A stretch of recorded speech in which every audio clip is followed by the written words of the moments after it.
നമ്മൾ നേരെ തന്നെ പോയത് തൃക്കരിപ്പൂരുള്ള ചായ ഹട്ടിലാണ്. ഒരു ചായ അങ്ങ് കാച്ചിയാലോ വിചാരിച്ചിട്ട്. ഇവിടെ വരണം എന്ന് വിചാരിച്ചിട്ട് കുറച്ച് ദിവസമായി. ഇന്നാണ് വന്നത്. പുഴേൻ്റെ സൈഡിലിരുന്നിട്ട് കാറ്റും കൊണ്ട് ചായ കുടിക്കുന്നത് അത് വേറെ തന്നെ ഒരു വൈബാണ്. നമ്മൾ ചായയും 2 കടിയും വാങ്ങിയിട്ട് പുഴേൻ്റെ അറ്റത്തുള്ള കസേരയിൽ പോയിട്ടിരുന്നു. സെൽഫ് സർവീസാണ് ഇവിടെ ഉള്ളത്. ഏലക്കായൊക്കെ ഇട്ടിട്ടുള്ള ചായ ഉണ്ട്. ചായ കിടിലൻ തന്നെയായിരുന്നു. ഞങ്ങൾ പോയപ്പോൾ ഇവിടെ അത്യാവശ്യം നല്ല തിരക്കൊക്കെ ഉണ്ടായിരുന്നു. ഇതിൻ്റെ തൊട്ടപ്പുറം തന്നെ പാർക്കിംഗ് സ്പേസ് ഉണ്ടായിരുന്നു. അവിടെയായിരുന്നു വണ്ടി വെച്ചിട്ടുണ്ടായത്. നമ്മൾ വാങ്ങിച്ച ഒരു ചിക്കൻ റോളും പിന്നെ ക്യാരറ്റും എഗ്ഗും കൊണ്ട് ഉണ്ടാക്കിയ ഒരു ഐറ്റം ആയിരുന്നു. നമ്മൾ രണ്ടാളും സ്കൂളിൽ ഒരുമിച്ച് പഠിച്ചുകൊണ്ട് നമ്മളൊന്നിച്ച് പഠിച്ച പിള്ളേരെ കുറിച്ച് സംസാരിക്കലായിരുന്നു ഇന്നത്തെ ടോപ്പിക്ക്. എത്ര വേഗമാണല്ലേ ഈ സമയം പോകുന്നത്. നമ്മളൊന്നിച്ച് പഠിച്ചവരെല്ലാം ജോലിയും വാങ്ങി കല്യാണം കഴിച്ച് കുട്ടികളായിട്ട് നടക്കും. ഇതിൻ്റെ തൊട്ടപ്പുറത്ത് തന്നെ ഒരു പാലം ഉണ്ടായിരുന്നു. ആ പാലത്തിലൂടെ നടന്നു. പാലത്തിൻ്റെ മുകളിൽ നിന്ന് 2 ആൾക്കാർ ചൂണ്ടയിടുന്നത്, കുറേ ആൾക്കാർ ഫോട്ടോ എടുക്കുന്നത്.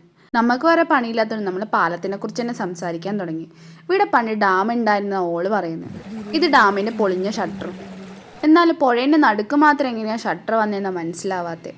വെള്ളത്തിനാണ് നല്ല ഒഴുക്കുമുണ്ട്. അങ്ങനെ നമ്മൾ തന്നെ ഓരോരോ കഥകൾ ഉണ്ടാക്കി പറഞ്ഞ് ലാസ്റ്റ് അടുത്ത ഫുഡ് സ്പോട്ട് തപ്പി ഇറങ്ങി. വേറെ എവിടെയും പ്രത്യേകിച്ച് പോകാനില്ലാത്തതുകൊണ്ട് നമ്മൾ പയ്യന്നൂർ 0 ഡിഗ്രിയിൽ പോയി. വയറ് ഫുള്ളായതുകൊണ്ട് നമ്മൾ അധികം ഒന്നും കഴിച്ചില്ല. ഒരു ലോഡഡ് ഫ്രൈസ് മാത്രമേ പറഞ്ഞുള്ളൂ. ഇതിങ്ങനെ എടുക്കൽ ഇങ്ങനെ നല്ല ഡിസൈനെല്ലാം വരച്ചു തന്നുകൊണ്ട് കുത്തി പൊട്ടിക്കാനും തോന്നിയില്ല. അങ്ങനെ ഈ ലോഡഡ് ഫ്രൈസിൽ നമ്മൾ ഇന്നത്തെ ദിവസം അവസാനിപ്പിച്ച്